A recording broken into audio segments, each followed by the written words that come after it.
Hello everyone, আমি Sanchita and welcome back to my channel stylish Sanchita. এখন বাজে রাত 9টা মতন, আর আমরা এখন যাচ্ছি একটা বিয়ে বাড়িতে। তো চলো দেখা যাক কতটা ব্লগ করতে পারি। চল, এখন আমরা বিয়ে বাড়ি যাচ্ছি, আর বিয়ে বাড়ি উপলক্ষে আমি এই শাড়িটা পরেছি আর তার সাথে লং কোট।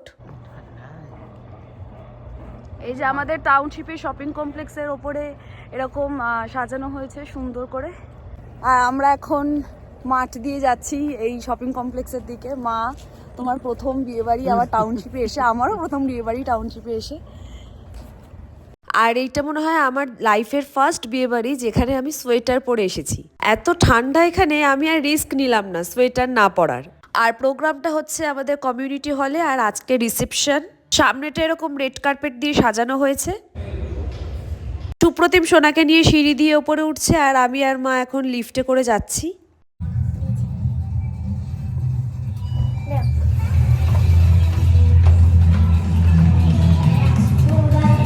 অফিসে সিনিয়র কলিগের ছেলের বিয়ে। এই যে আমাদের ব্রাইড অ্যান্ড গ্রুম, আর দুজনকেই খুব সুন্দর লাগছিল দেখতে। আমাদের টাউনশিপের সবার ইনভিটেশন ছিল আজকের দিনের জন্য। এখানে সামনে বেশ সুন্দর বসার জায়গাও করেছে, আর মা এখানে বসেও পড়েছে, আর খাওয়া দাওয়ার জায়গা ছাদে। আর এখানে আমরা সোনা বাবাকে নাচার জন্য দাঁড় করিয়ে দিয়েছি। আর এত লাইট দেখে ডিজের আওয়াজ শুনে প্রথমে তো একটু ভয়ই পেয়ে গেছিল, তারপর আস্তে আস্তে একটুখানি নাচলো। এখন বিয়ের সিজন, সবাই ফেসবুকে শুধু বিয়ের ফটো দিচ্ছে, আর আমি শুধু বাদ থেকে গেছিলাম কোনো বিয়ে বাড়িতে যাওয়ার জন্য। কিন্তু পশ্চিমবঙ্গের বাইরে থেকেও যে এরকম সুন্দর একটা বিয়ে বাড়ি অ্যাটেন্ড করতে পারলাম, ভীষণ ভালো লাগছে আজকে। তারপর চলে এলাম আমরা স্টার্টারের দিকে। স্টার্টারে ছিল প্রচুর আইটেম, অর্ধেক তো আমি কিছু খেতেই পারিনি। তার মধ্যে ছিল baby corn, veg chowmein, chilli soyabean, phuchka, চা, লিট্টি চাট, ওইদিকে ভেজ মোমো, পনির টিক্কা।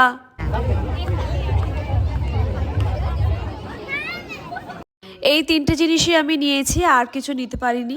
তারপর আমার সব বন্ধুদের সাথে দেখা করলাম।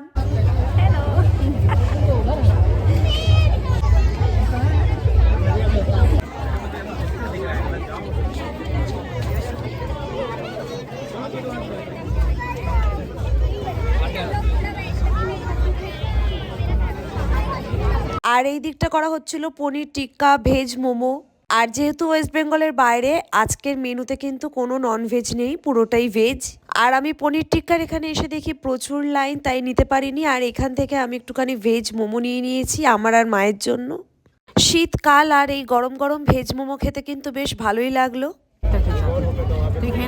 তারপর মেন কোর্স শুরু হয়ে গেছে, আর প্রচুর লাইন হয়ে গিয়েছিল, তাই জন্য আমরা মেন কোর্সটা শুরু করে দিলাম। আর মেন কোর্সের মধ্যেও ছিল প্রচুর খাবার, নান, কচুরি, মেথির পুরি, তার সাথে আলুর দম, পনিরের তরকারি, আরও যত কিছু ভেজের আছে সব কিছুই প্রায় ছিল। আর স্টিম রাইস, ডাল, আর তার সাথে ছিল পোলাও, আলুর দম, আর ডাল ফ্রাইও ছিল। আর আমার তো পোলাওয়ের সাথে আলুর দমটা খেতে দারুণ লাগলো। পশ্চিমবঙ্গের বাইরে এত দূরে টাউনশিপের মধ্যে একটা বিয়ে বাড়িতে আসতে পেরে ভীষণ ভালো লেগেছে, আর তার ওপর এত সুন্দর খাওয়া দাওয়া।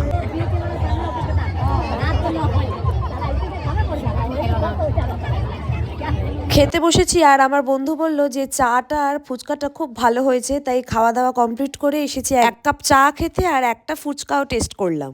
আর এই যে আমার বাঙালি বন্ধু রিমি। টাউনশিপে তো অনেক বন্ধু হয়েছেই, কিন্তু বাঙালিদের সাথে কথা বলতে আমার একটু বেশি ভালো লাগে।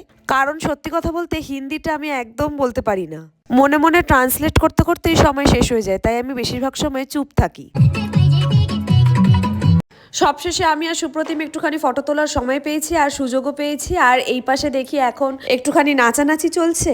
এদের সবার আনন্দ করাটাও একটুখানি কিছুক্ষণ দেখলাম। আর এখনই বেজে গেছে কিন্তু রাত 10:30 মতন, আর বাইরে কিন্তু এখন মারাত্মক ঠান্ডা, তাই এখন আস্তে আস্তে বাড়ি ফেরার পালা। তাই ব্লগটা এখানেই শেষ করলাম। যদি ভিডিওটা ভালো লেগে থাকে তাহলে অবশ্যই একটা লাইক করো, আর আমার চ্যানেলকে সাবস্ক্রাইব করতে ভুলো না। টাটা।